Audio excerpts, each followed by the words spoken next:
Addiction.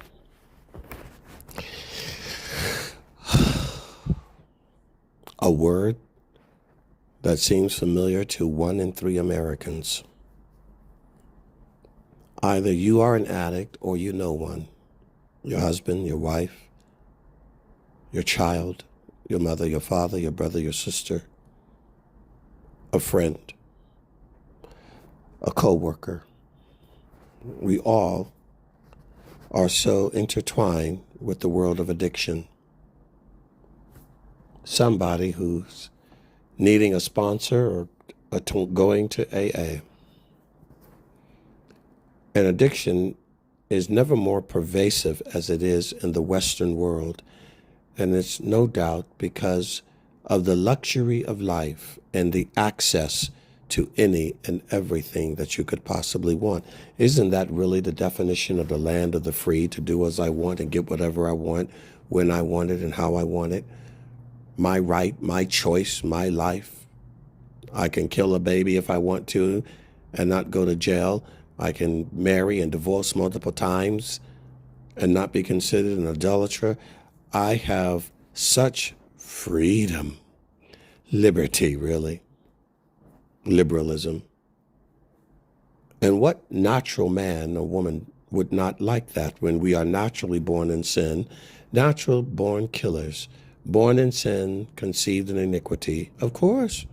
What child doesn't like it to eat ice cream and candy without his parents saying, no, you have to have your broccoli?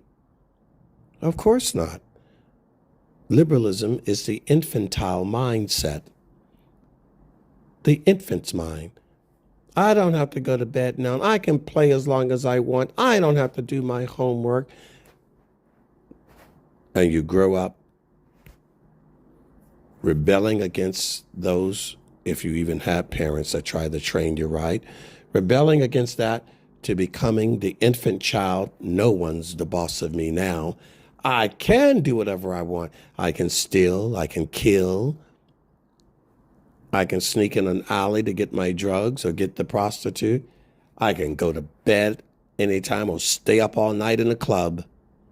I can lie, I can do whatever. I'm free from the tyrants called parents who were telling me when to sleep, when and what to eat, what chores I had to do.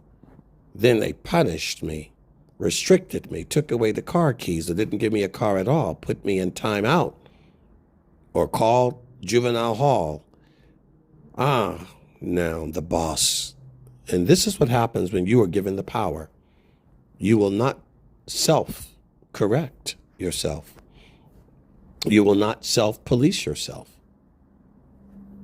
There's nobody to put you in timeout. There's nobody to take your car keys away.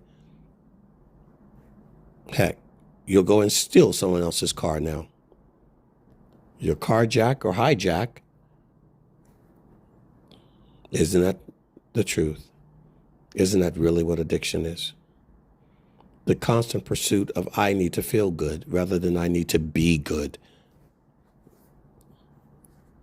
And everything that I choose and everything that's associated with me, it's about making me feel good, satisfying my needs. There's no higher purpose than me. It's the ignoring of the group, of society, of the country. More importantly, God. And isn't that really where the rub is? It's all about God. Shake your fist at the Creator. Pull him down from his throne. He is not the master of me. He's the master of nothing. In fact, he doesn't even exist. Isn't that what exists? Whatever you make God, whatever you decide will have control over you. You'll hate it, but you'll give it control. Because it's something less than that which has the right to have control over you.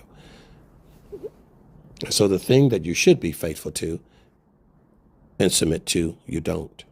So you'll submit to a woman, or you'll submit to a man, you'll submit to a dog or a politician. You'll submit to yourself. You won't submit to God. You'll submit to a job. You'll submit to a hobby. You even take risk at those jobs and hobbies. Risk where the odds are stacked against you, but it doesn't matter because just a little taste of the precious is worth the risk of losing the paycheck or losing the health check and becoming sick or diseased or broke or separated or alone or isolated and even dead. It won't matter because that puff on that cigarette or that drink or that injection or that thing you're inhaling is so God to you that you will accept the consequences of the death that it brings in your life, in your relationship, in your friendships, but you will submit to it because that's what you have valued as God. That's what makes you high. That paycheck, that job, that woman, that soccer game, the football game, that sport, whatever it is, whatever gets that dopamine, adrenaline satisfaction going. Faith in God is not an opium for the masses, but everything outside of God is your opium, because that's an analogy that is less than the maker, who is no opium. So you've lost the value, or you never had it. And for some, no matter how far they fall, how close to death, they won't change. And for others, and there's a smidgen of you, a remnant, that will turn around, that will lay down his life and pick up his cross, forgetting those things behind and move forward, no matter the cost and no matter the loss, to gain that which is priceless and invaluable,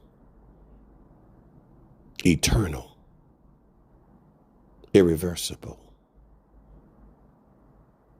that will never die, decay, rust. And for that, you will let go of everything and everyone else, your trust in God and the salvation that he brings.